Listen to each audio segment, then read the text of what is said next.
नमस्कार, मैं आप सबके साथ रंजना रावत और हमारे साथ हमारे स्टूडियो में मौजूद है ज्योतिषाचार्य डॉक्टर अरविंद त्रिपाठी जी। गुरु जी, आपका बहुत बहुत स्वागत है हमारे इस कार्यक्रम में। धन्यवाद। सबसे पहले आप सभी को जन्माष्टमी की बहुत बहुत बधाई। भगवान श्री कृष्ण की नटखट लीलाओं से हम सभी भली भांति परिचित हैं।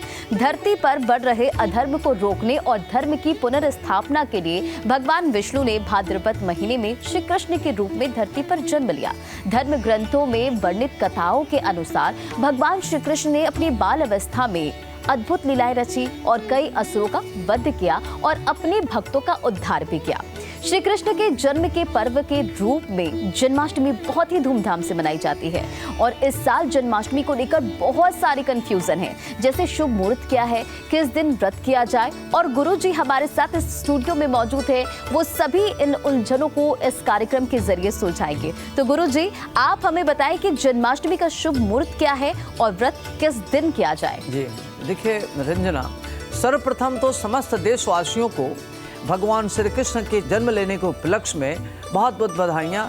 शुभ हो आपका और आपका जीवन कल्याणमय हो और आपके परिवार पर, देशवासियों पर भगवान श्री कृष्ण की कृपा बरसे।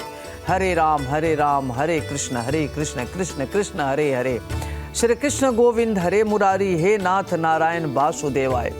कहते हैं रंजना कि हिंदू धर्म में जो श्री कृष्ण जन्माष्टमी का त्योहार है पूरे धूमधाम से पूरे विश्व में मनाया जाता है। केवल भारत ही नहीं अपितु पूरे विश्व में मनाया जाता है। मान्यता है कि भगवान श्री कृष्ण जो है विष्णु के 8वें अवतार के रूप में अवतरित हुए थे। इस दिन श्री कृष्ण की पूजा अर्चना की जाती है। इस वर्ष जो भाद्रपद माह के कृष्ण पक्ष की अष्टमी तिथि यानी 6 सितंबर को दोपहर 3:37 तक होगा। इसके बाद इसका समापन अगले दिन 7 सितंबर के सायंकाल 4:14 पर होगा। शास्त्रों के अनुसार कहते हैं कि जब भगवान श्री कृष्ण का जन्म रात्रि 12 बजे रोहिणी नक्षत्र में हुआ था, अगर इस तरीके की होता है तो बड़ा शुभ मानते हैं। इस मान्यता के अनुसार गृहस्थ जीवन वाले 6 सितंबर को भगवान कृष्ण के जन्मोत्सव मनाएंगे। क्यों? इसके लिए क्या है, कहते हैं कि जब जन्माष्टमी होता है तो इसमें 2 तरह के लोग होते हैं। एक तो गृहस्थ आश्रम वाले होते हैं और एक साधु संत होते हैं। तो इसमें कोई भी किसी प्रकार की कोई कंफ्यूजन नहीं है। 6 सितंबर को गृहस्थ आश्रम के लोग व्रत रहेंगे, पूजा पाठ करेंगे और 7 सितंबर को जो संत लोग हैं वो रहते हैं। इसी प्रकार रोहिणी नक्षत्र का संयोग भी बन रहा है, खास तौर से बुधवार के दिन बन रहा है और कई महापुरुष योग बन रहा है, जिसमें सर्वार्थ योग बन रहा है, विजय योग बन रहा है। कहते हैं कि वैष्णव संप्रदाय में श्री कृष्ण की पूजा का अलग ही विधान है। इसलिए वैष्णव संप्रदाय में 7 सितंबर को जन्माष्टमी का त्यौहार मनाया जाएगा, जिसमें कोई कंफ्यूजन नहीं है। चलिए, तो गुरु जी ने शायद इस कंफ्यूजन को दूर कर दिया होगा कि जन्माष्टमी का शुभ मुहूर्त क्या है और व्रत किस दिन रखे। कार्यक्रम में बढ़ेंगे आगे गुरु जी, और अब आप बताएं कि इस बार की जो जन्माष्टमी है वो क्यों खास है, क्योंकि जन्माष्टमी देखिए बहुत ही धूमधाम से मनाई जाती है। जी देखिए रंजना, जो इस बार की जन्माष्टमी है बेहद फलदायी है। एक तो सर्वार्थ सिद्ध योग बन रहा है, विजय योग बन रहा है और अनेक प्रकार के राजयोग बन रहे हैं। इस राजयोग में अगर भगवान श्री कृष्ण का लोग पूरे विधि विधान के साथ, श्रद्धा भाव के साथ अगर पूजन करते हैं, व्रत रहते हैं, तो उनकी समस्त प्रकार की मनोरथ पूर्ण होती है। तो इस बार भगवान श्री कृष्ण का जो व्रत है वह बहुत ही बढ़िया से लोग करें और अपना व्रत रहें। ध्यान रखें कैसे करेंगे। इस बार कहते हैं कि जन्माष्टमी पर द्वापर युग जैसा संयोग बन रहा है। इसमें पहले ऐसे संयोग 10 को पूर्व बना था। इसी लिहाज से इस बार श्री कृष्ण जन्माष्टमी पर विशेष उत्तम योग बन रहा है। ऐसे में व्रत पूजन करने से जो फल है कई गुना अधिक पूर्ण फलदायी फल मिलता है। यह संयोग साधकों के लिए भी बेहद फलदायी। जो भी साधक हैं भगवान श्री कृष्ण की पूजा करते हैं, व्रत रहते हैं, वो बहुत ही फलदायी है। कहते हैं कि जन्माष्टमी के दिन सुबह 7:57 से हर्षण योग भी बन रहा है। हर्षण योग बड़ा महत्वपूर्ण योग होता है। ज्योतिष शास्त्र में हर्षण योग को बेहद मंगलकारी माना जाता है। कहते हैं कि ज्योतिष के अनुसार हर्षण योग में किए जाने वाले सभी कार्यों का फल बड़े कई गुना होकर के मिलता है और व्यक्ति जिस उद्देश्य से इसकी पूजा पाठ करता है उसको फल मिलता है। दूसरी बात यह है रंजना कि यह जो बन रहा है योग, इसमें अगर साधक अपनी पूजा पाठ करे तो उसको अनेक प्रकार का शुभ फल मिलेगा, कई जन्मों का पाप नष्ट हो जाता है और भगवान श्री कृष्ण की शरण में जाने से व्यक्ति को मोक्ष की प्राप्ति होती है। यानी कि इस बार की जो जन्माष्टमी है वो बहुत ही फलदायी है। गुरुजी, कार्यक्रम में आगे बढ़ते हुए अब जरा बताएं कि कृष्ण जन्मोत्सव पर किस तरह से व्रत रखें और किस तरह से विधि विधान से पूजा पाठ करें जो फलदायी हो। जी देखिए रंजना, जो भगवान श्री कृष्ण का आज जन्मोत्सव है, जन्मोत्सव पर खास तौर से व्यक्ति को क्या करना चाहिए कि जो जन्माष्टमी व्रत की शुरुआत अष्टमी के उपवास से शुरू होती है। खास तौर से लोगों को क्या करना चाहिए कि इसी दिन श्री कृष्ण के बाल स्वरूप का पूजन किया जाता है। भगवान श्री कृष्ण के जो बाल स्वरूप है उसको पालने में झुलाया जाता है, उनको बांसुरी दी जाती है और उनके लिए माखन मिश्री का भोग लगाया जाता है। करीब रात्रि में 12 बजे के बाद पारणा करने के उपरांत व्रत की आपकी जो व्रत आप करते हैं उसमें पूर्ति होती है। इस व्रत में खास तौर से एक दिन पहले लोग क्या करते हैं कि सप्तमी के दिन हल्का सा सात्विक भोजन ग्रहण करना चाहिए। उपवास जो करने वाले लोग हैं, भक्तों को सुबह स्नान इत्यादि करने के बाद सभी देवताओं को नमस्कार करके पूर्व या उत्तर के दिशा में मुख करके बैठना चाहिए और हाथ में क्या करना चाहिए कि जल लें, पुष्प लें और फल ले लें और व्रत का संकल्प लें और मध्याह्न के समय काले तिलों का जल छिड़क कर देवकी जी के लिए प्रसूति गृह बनाएं और आप क्या करें कि इस सूतिका गृह में सुंदर बिस्तर लगावें, बिछाकर उस पर शुभ कलश स्थापित करें और इस दिन भगवान श्री कृष्ण के साथ साथ माता देवकी जी की मूर्ति भी स्थापित करनी चाहिए।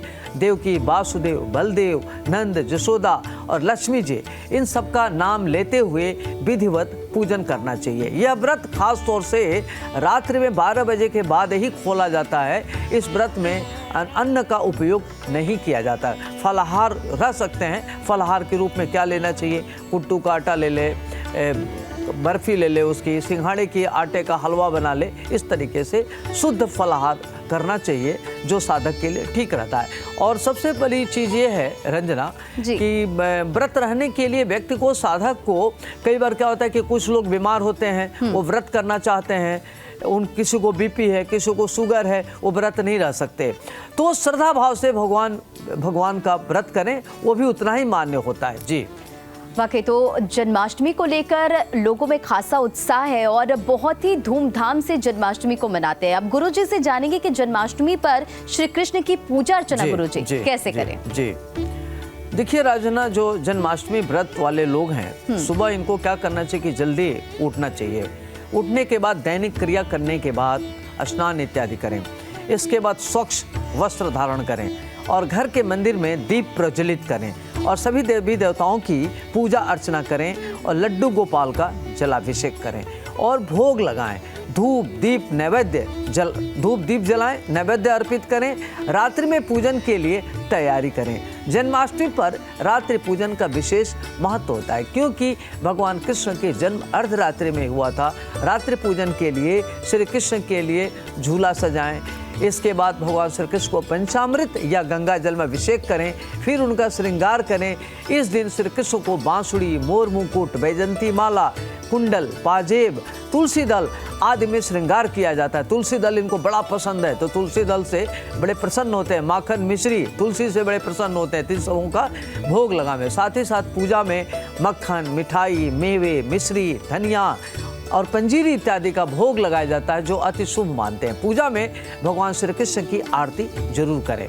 तो गुरुजी ने बताया कि किस तरह से आप पूजा पाठ करें, शुभ मुहूर्त क्या है, व्रत रखने का नियम क्या है और श्री कृष्ण जन्माष्टमी पर किस तरह से तैयारी करें। गुरुजी, अब आप दर्शकों को बताएं कि श्री कृष्ण जन्माष्टमी पर किस तरह से मंत्र का जाप करें। जी देखिए रंजना, भगवान श्री कृष्ण के बहुत सारे मंत्र हैं लेकिन एक बड़ा सिंपल मंत्र है, हरे कृष्ण कृष्ण कृष्ण हरे हरे, हरे राम राम राम हरे हरे। ये जो महामंत्र है बहुत बड़ा मंत्र है, महान मंत्र है। इस मंत्र का जप करने से व्यक्ति के लिए बहुत ही लाभप्रद होता है। और हरे कृष्ण का जप एक मुख्य लाभ यह है कि यह हमें अपने सच्चे स्वरूप को समझने के लिए अच्छा होता, अनुमति देता है। और हरे कृष्ण का मंत्र हमें सफल होने में सक्षम बनाता है। श्री कृष्ण गोविंद हरे मुरारी, हे नाथ नारायण वासुदेवाय, ओम नमो भगवते वासुदेवाय। इस मंत्र का अर्थ स्वयं है कि भगवान वासुदेव को समर्पित है करता हूँ। और ये एक लोकप्रिय हिंदू मंत्र है। अगर आप इस मंत्र का जप करते हैं तो आपके लिए बहुत ही अच्छा है। और ख़ास तौर से जो वैष्णव के मानने वाले लोग हैं उसमें प्रमुख मंत्र है, श्री कृष्ण गोविंद हरे मुरारी, हे नाथ नारायण वासुदेवाय। इस मंत्र का जप करने से भगवान भक्तों के सभी दुख दूर करते हैं। ओम क्लीम कृष्णाय नमः। इस मंत्र से भक्त भगवान से उनकी स्थिति को स्वीकार करते हैं और बाद में उन्हें आशीर्वाद भेजने के लिए कह रहा हूँ। तो ये बड़ा अच्छा मंत्र है। अगर इस मंत्र का जप करें तो भगवान श्री कृष्ण अति प्रसन्न होते हैं। श्री कृष्ण को प्रसन्न करने के लिए एक और मंत्र है, श्री कृष्णम शरणम मम ओम क्लीम कृष्णाय नमः।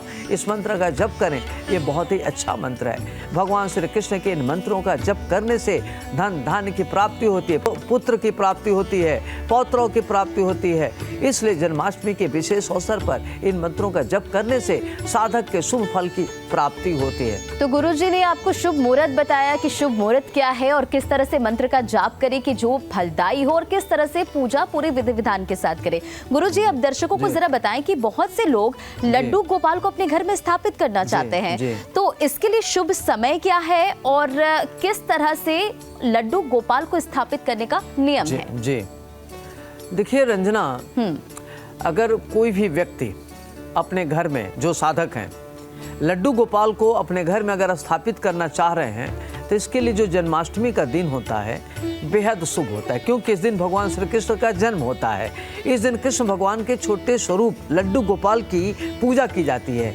जन्माष्टमी पर हर साल भाद्रपद के अष्टमी तिथि को मनाई जाती है। घर में लड्डू गोपाल को स्थापित करने के लिए कुछ सामान्य से नियम होते हैं, अगर उसका ध्यान जरूर रखना चाहिए। कई लोग क्या करते हैं कि भगवान श्री कृष्ण के बाल स्वरूप लड्डू गोपाल की मूर्ति लाकर घर में स्थापित करते हैं, उनकी सेवा करते हैं। लड्डू गोपाल को घर में लाकर एक बच्चे की तरह सेवा करते हैं।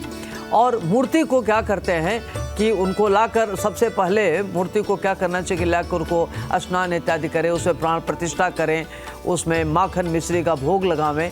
तो जो नियम अगर आप पालन करते हैं तो आपके लिए बहुत ही फलदायी होता है और श्रद्धालुओं के लिए ये बड़ी अच्छी होती है और उनकी सभी मनोकामना भगवान श्री कृष्ण की कृपा से पूरी होती है। तो लड्डू गोपाल की स्थापना करना बहुत ही अच्छा होता है। नंबर 1, इसमें और भी क्या होता है कि लड्डू गोपाल को अपने घर लाएं तो सबसे पहले प्राण प्रतिष्ठा करावें, पूरे विधि विधान से उनकी देख रेख करें, सेवा करें। जिस प्रकार से आप अपने बच्चे की देख रेख करते हैं तो भगवान श्री कृष्ण बाल स्वरूप में होते हैं, तो बाल स्वरूप में उनको समय समय पर दूध पिलावें, माखन मिश्री खिलावें, उनको भोग लगावें, रोजाना प्रभु को स्नान करावें और स्नान इत्यादि कराने के बाद शंख का इस्तेमाल करें। वही जिस पानी में लड्डू गोपाल को स्नान कराएंगे उसे तुलसी के पौधे में डाल दें। इस तरीके से अगर नियमित करें तो बहुत ही अच्छा रहता है। जिस तरीके से बच्चे को नहलाकर अच्छे अच्छे कपड़े पहनाते हैं, उसी तरह लड्डू गोपाल को भी स्नान कराकर या हरे या पीले रंग का वस्त्र धारण करावें। भगवान श्री कृष्ण को पीला हरा रंग बेहद पसंद है और यह काफ़ी शुभ भी माना जाता है। तो इस तरीके से अगर आप करते हैं तो बहुत ही अच्छा रहता है। दूसरी बात है कि भगवान श्री कृष्ण को श्रृंगार अति प्रिय है। वस्त्र पहनाने के बाद श्रृंगार जरूर करें। लड्डू गोपाल को चंदन का टीका लगावें, साथ ही साथ आभूषण जरूर पहनावें। इसके साथ ही साथ भगवान श्री कृष्ण को मोर मुकुट अवश्य लगावें, क्योंकि मोर मुकुट उनको बहुत पसंद है। तो ये जो मैंने बताया ये रंजना कि आपको क्या करना चाहिए, लड्डू गोपाल की स्थापना कैसे करना चाहिए, उनकी देख रेख कैसे करना चाहिए। चूंकि बाल स्वरूप है तो बाल स्वरूप को पूरा ध्यान रखने से व्यक्ति के घर में सुख समृद्धि ऐश्वर्य मिलता है और उनके घर में कभी बच्चे का भाव नहीं रहता। वाकई गुरुजी, बखूबी आपने बताया कि लड्डू गोपाल को किस तरह से स्थापित किया जाए, क्या नियम है। गुरुजी, अब जरा ये बताएं कि जन्माष्टमी पर कान्हा को किन चीजों का भोग लगाएं कि जो लड्डू गोपाल है वो प्रसन्न हो जाए। जी देखिए रंजना, जन्माष्टमी पर खास तौर से लड्डू गोपाल को दूध या फिर इससे बनी चीज जैसे दूध है, माखन है, खीर है, सेवैयाँ है इत्यादि का भोग आप लगा सकते हैं। 56 प्रकार का भोग लगा सकते हैं। 56 प्रकार का भोग भगवान श्री कृष्ण को बहुत पसंद है, क्योंकि माँ इनको खिलाती थी यशोदा मैया। तो इस पर आप जरूर करें, अच्छा रहता है। कृष्णा को माखन मिश्री अति प्रिय है, उसमें तुलसी दल भी डालें। ऐसे में जन्माष्टमी पर लड्डू गोपाल को नहला धुलाकर स्वच्छ कपड़े पहनावें, फिर उन्हें माखन मिश्री का भोग लगावें और उनके बाल स्वरूप को माखन मिश्री के अलावा लड्डू का भी भोग लगावें। जन्माष्टमी के दिन घर में बने तरह तरह के पकवानों का भोग में लड्डू गोपाल को अर्पित करें। और आप शाम के समय लड्डू को बाल गोपाल पूजा करने के बाद उन्हें मेवे पंचामृत का भोग लगा सकते हैं, ये भी उन्हें अति प्रिय है। जन्माष्टमी के त्यौहार पर धनिया की पंजीरी की काफ़ी खास महत्व माना जाता है। ऐसे में इस दिन आप धनिया की पंजीरी की भी भोग लगाएं। ये सब गेहूं के आटे और धनिया पाउडर के अतिरिक्त बनाया जाता है। और अगर आप जन्माष्टमी के दिन लड्डू गोपाल को भोजन मतलब इसका भोग लगा रहे हैं तो ध्यान रखें कि इस दिन खाने में लहसुन प्याज का इस्तेमाल नहीं होना चाहिए, शुद्ध सात्विक बनावें। कृष्णा को भोग लगाने वाले भोजन बिल्कुल सात्विक होना चाहिए, दूर दूर तक उसमें कोई ये चीज़ें नहीं होनी चाहिए, इस बात का आपको ध्यान रखना चाहिए।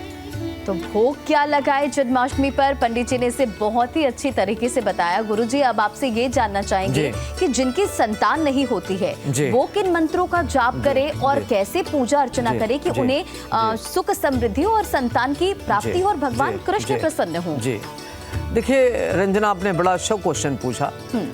ये जिन जातकों की शादी हो गई है और दाम्पत्य जीवन को लेकर परेशान है और उनको संतान उत्पत्ति नहीं हो रही है और लगता है कि संतान नहीं होगा, वो काफ़ी परेशान है, तो अपनी मनोकामनाओं की पूर्ति के लिए अगर आप कान्हा जैसे उत्तम संतान की ख्वाहिश रखते, इच्छा रखते हैं कि हमको कान्हा ही जैसे संतान की प्राप्ति हो, इस दिन संतान गोपाल मंत्र का जप करें, आपकी मनोकामना पूर्ण होगी।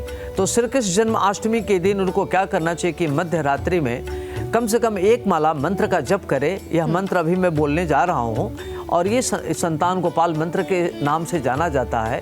मंत्र है ओम देवकी सूत गोविंद वासुदेव जगतपते देह में तनय कृष्ण त्वहम शरणम गता। और यह तुलसी की माला से इस मंत्र का जप करना चाहिए और जप करने से भगवान श्री कृष्ण की कृपा प्राप्त होती है और उनके घर में किलकारी गूंजती है। और कम से कम गोपाल मंत्र का करीब करीब 108 बार जप अवश्य करना चाहिए। और आज जो जातक जो साधक चाहते हैं कि उनके घर में संतान नहीं हो रहा है तो इस मंत्र का जप जरूर करें, निश्चित रूप से आपके घर में किलकारी गूंजेगी। तो किन मंत्रों का जाप करें कि आपको संतान की प्राप्ति होगी, जन्माष्टमी कैसे बनाए, क्या शुभ मुहूर्त है और क्या पूरे विधि विधान है, गुरुजी ने उसे पूरी तरह से आपको बताया है। गुरुजी, कार्यक्रम में आगे बढ़ेंगे, जरा बताएं कि जन्माष्टमी 2 दिन क्यों मनाई जाती है, ऐसा क्यों है? जी, भगवान श्री कृष्ण के साधक 2 तरह के होते हैं। एक तो वो लोग हैं जो खास तौर से साधु हैं, संत हैं, जो अपना गृहस्थ आश्रम छोड़ करके संत का जीवन जीते हैं। और कुछ वो लोग हैं जो गृहस्थ आश्रम में रहते हैं। तो जो गृहस्थ आश्रम वाले लोग हैं, जिस दिन भगवान श्री कृष्ण का जन्म होता है उस दिन व्रत रहते हैं, तो वो छठा जो 6 तारीख का दिन है, आज के दिन वो मनाएंगे 6 तारीख को। और जो गृहस्थ जो साधु संत के लोग हैं वो 7 तारीख को मनाएंगे। इसमें कोई कन्फ्यूजन नहीं है, यह हमेशा से होता आया है कि भगवान श्री कृष्ण की 2 दिन मनाया जाता है। एक दिन जिस दिन उनका जन्म होता है उस दिन गृहस्थ आश्रम के लोग संत मनाते हैं और जो दूसरे दिन होते हैं व्रत वगैरह रखने वाले लोग वो साधु संत लोग होते हैं। उनके जन्मोत्सव के बाद वो धूमधाम से व्रत रखते हैं, उनकी पूजा अर्चना करते हैं, भगवान श्री कृष्ण की आराधना करते हैं। वो सन्यासी होते हैं, स्मार्त होते हैं, इस तरह के लोग होते हैं। और जो गृहस्थ आश्रम के लोग हैं वो 6 तारीख को, इसमें कोई संदेह नहीं है। जी, तो गुरुजी ने बताया कि आखिर ये कृष्ण जन्माष्टमी 2 दिन क्यों मनाई जाती है। अब कार्यक्रम में आगे बढ़ेंगे, गुरुजी से जानेंगे कि श्री कृष्ण जन्माष्टमी पर क्यों फोड़ी जाती है दही हांडी और इसका महत्व क्या है, कहानी इसके पीछे क्या है, गुरुजी दर्शकों को बताएं। जी देखिए रंजना, इसमें तमाम तरह की कथाएं होती हैं और जब भगवान श्री कृष्ण का जन्म हुआ तो ये बड़ा विश्व में जब इनकी कहते हैं कि जब पृथ्वी पर अधर्म बढ़ता है और राक्षसों की अति बढ़ता है तो उनकी संहार हेतु और साधु संतों की धर्म की स्थापना हेतु भगवान ने हमेशा जन्म लिया, उनका अवतार हुआ है। तो जब भगवान श्री कृष्ण का अवतार हुआ तो उनके बारे में अनेक प्रकार की कथाएं प्रचलित हैं। इस संदर्भ में कथा है कि भगवान श्री कृष्ण अपने बचपन में बहुत ही नटखट होते थे, चंचल स्वभाव के थे और बड़े मनमोहक होते थे। तो भगवान श्री कृष्ण को दूध, दही, माखन घी बहुत अत्यधिक पसंद था, नवनीत बहुत पसंद था। इसलिए उन्हें बचपन से ही भगवान श्री कृष्ण अपने दोस्तों के साथ साथ गोकुल की गलियों में सभी गोपियों के घरों में दही, माखन और मिश्री इत्यादि चुरा कर खाते थे। उनको माखन चोर भी कहते थे। इसलिए गोकुल के सभी गोपियां दही और माखन को एक मटकी भर में मटकी को ऊपर लटका देती हैं और भगवान श्री कृष्ण अपने दोस्तों के साथ मिलकर एक पिरामिड जैसी आकृति बनाते हुए उनके ऊपर लटकी हुई मटकी को फोड़कर उसमें से दही माखन निकालकर खाते हैं। श्री कृष्ण को इस बाल लीला के प्रतीक के रूप में आज भी दही हांडी या मटकी फोड़ने का उत्सव मनाया जाता है। इससे मान्यता है कि भगवान श्री कृष्ण इससे बहुत प्रसन्न होंगे, इसलिए किया जाता है। गुरुजी, भगवान श्री कृष्ण को बांसुरी बजाने का बहुत ही शौक था और कहा जाता है कि उन्हें अपने बांसुरी से बहुत ज्यादा लगाव था। उन्हें बहुत ही ज्यादा प्रिय थी अपनी बांसुरी, लेकिन फिर भी उन्होंने अपनी प्रिय बांसुरी को क्यों तोड़ दी, ये भी जरा बताएं। जी देखिए रंजना, भगवान श्री कृष्ण कंस का वध करने के बाद द्वारका में बस गए और श्री कृष्ण ने रुक्मिणी से विवाह कर लिया। रुक्मिणी ने अपनी पत्नी धर्म बहुत ही अच्छे से निभाया। भगवान कृष्ण के मन में कई बार राधा के ख्याल आते थे। राधा अपने अंतिम पलों में कृष्ण से मिलने आई थी, तो राधा से कृष्ण ने कुछ मांगने को कहा, तो राधा ने बांसुरी बजाने के लिए कहा। ऐसे में राधा ने अंतिम क्षणों में बांसुरी बजाते हुए ही प्राण त्याग कर दिया। तो भगवान कृष्ण राधा जी से बहुत ही प्रेम करते थे। ऐसे में राधा के प्राण त्यागने के बाद भगवान श्री कृष्ण ने राधा के वियोग में अपनी बांसुरी तोड़ दी। तब भी उन्होंने बांसुरी बजाना त्याग दिया था। भगवान कृष्ण ने राधा के बिना बांसुरी नहीं बजाई थी। वह हमेशा बांसुरी को अपने साथ रखते थे, लेकिन बजाते नहीं थे। माँ देवकी के आग्रह करने पर भी उन्होंने बांसुरी नहीं बजाई। उद्धव ने भी बांसुरी को साधारण वाद्य यंत्र तक कह दिया था, लेकिन श्री कृष्ण ने बांसुरी कभी नहीं बजाई। तो चूंकि वो राधा जी के वियोग में उन्होंने बांसुरी छोड़ दी। तो कृष्ण जन्माष्टमी बहुत ही धूमधाम से मनाई जाती है और इस कार्यक्रम के जरिए गुरुजी ने हमें ये पूरी जानकारी दी कि शुभ मुहूर्त क्या है, व्रत किस दिन रखे, जन्माष्टमी आखिर 2 दिन क्यों मनाई जाती है, लड्डू गोपाल को किस तरह से प्रसन्न करे, कौन से मंत्र का जाप करे कि संतान की प्राप्ति हो और अपने लड्डू गोपाल को किस तरह से भोग लगाए और विधि विधान से कैसे पूजा करे। बहुत ही सरल शब्दों में हमारे दर्शकों को जन्माष्टमी के महत्व के बारे में गुरुजी आपने ये बताया है और कई ऐसी जानकारियां दी जो बहुत लोगों को अभी तक नहीं पता थी। इस खास पेशकश में इतना ही।